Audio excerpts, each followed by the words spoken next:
Welcome to the Adventures of Venzki. Venzki's past is a mystery, lost after a fateful accident. Before it happened, he received a cryptic letter from Joventius the Teller with a map leading to an unknown destination. Now, Venzki is on the road to Lyndel Ville, a village facing an impending earthquake. With no memory of his past, Venzki must rely on the letter's guidance to help the villagers survive. His journey is just beginning, and the fate of the village rests in his hands. Watch now as Venzki's adventure unfolds.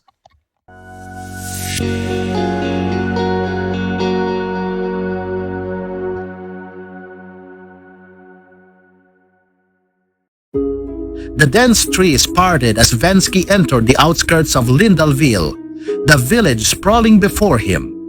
The sun was setting, casting long shadows over the houses that dotted the landscape.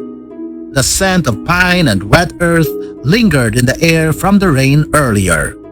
In the distance, the tall castle of Baron Bado loomed, its silhouette like a dark stain against the orange sky. "This is it," Venzki murmured, adjusting the strap of his satchel.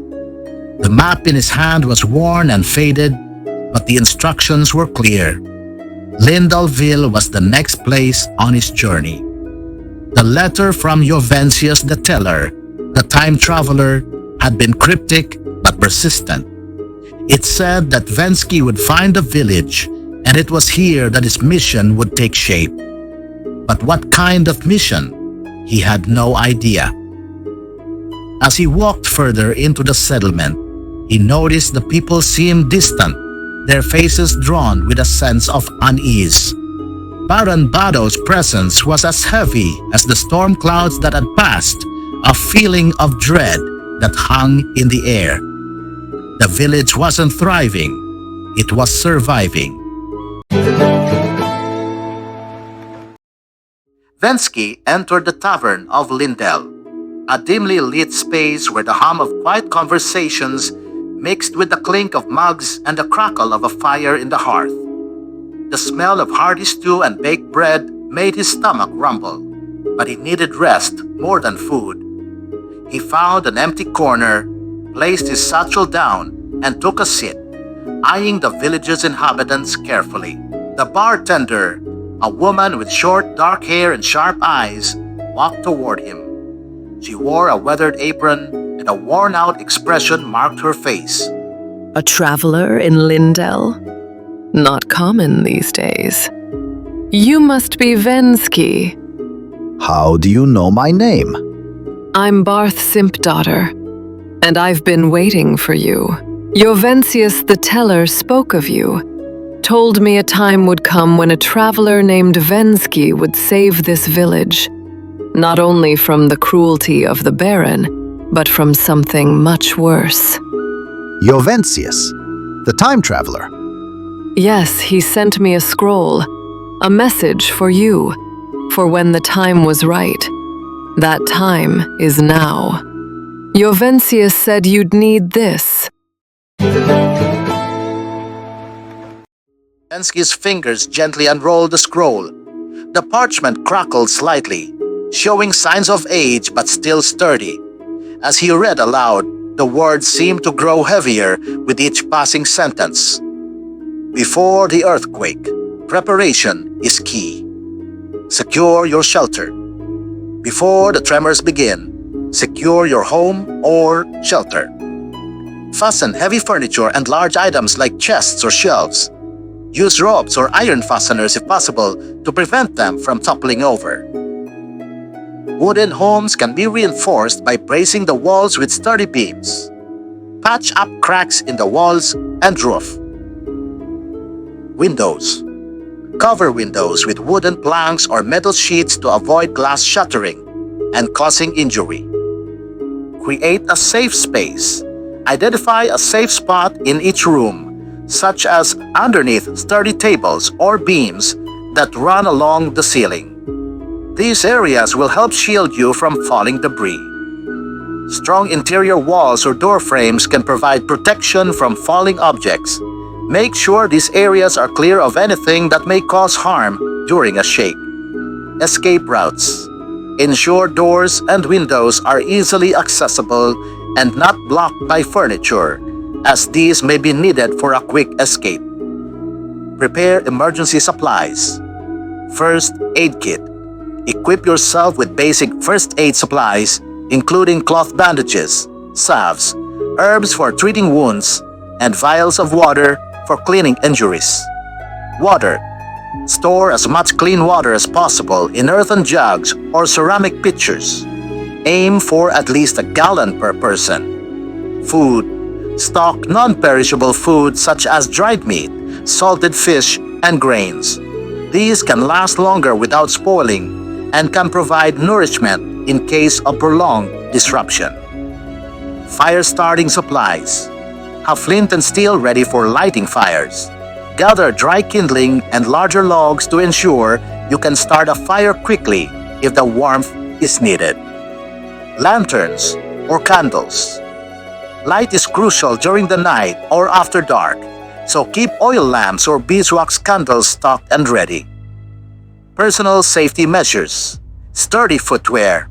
Always keep boots or heavy shoes near your bed to protect your feet from debris or glass after the quake.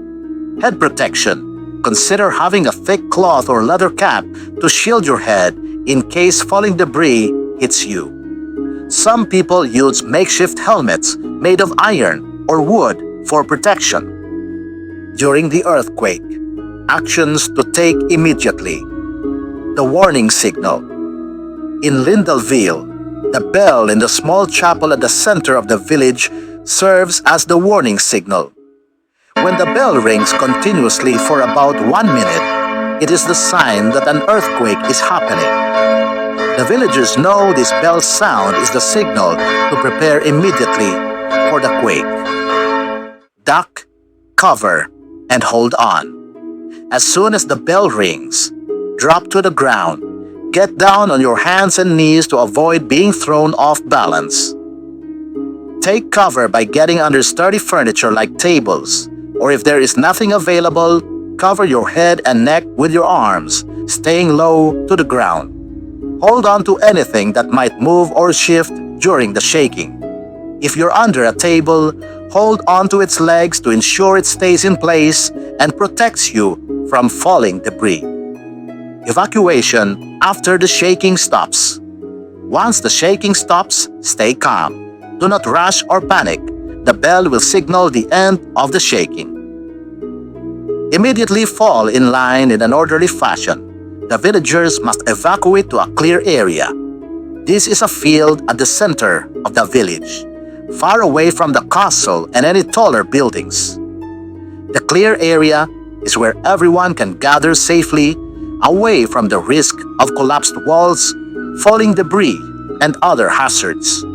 Ensure that everyone, especially the elderly, children, and the injured, are accounted for and helped along the way.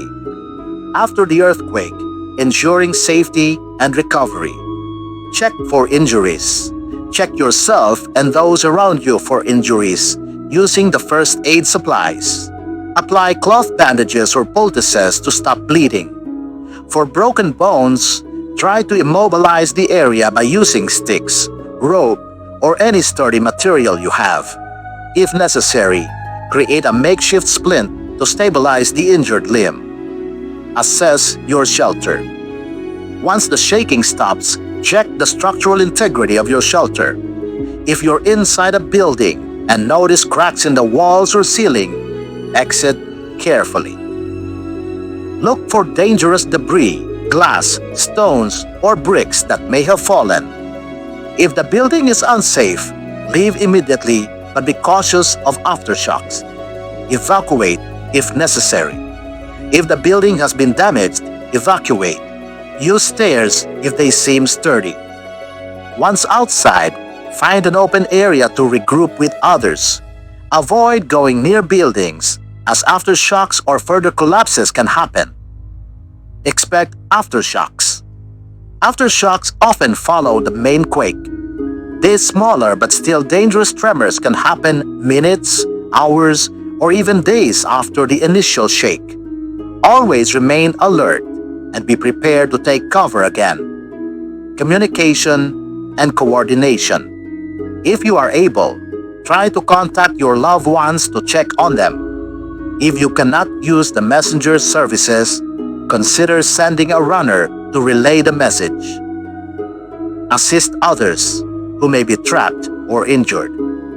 Work with local leaders to coordinate the evacuation and find shelter for everyone.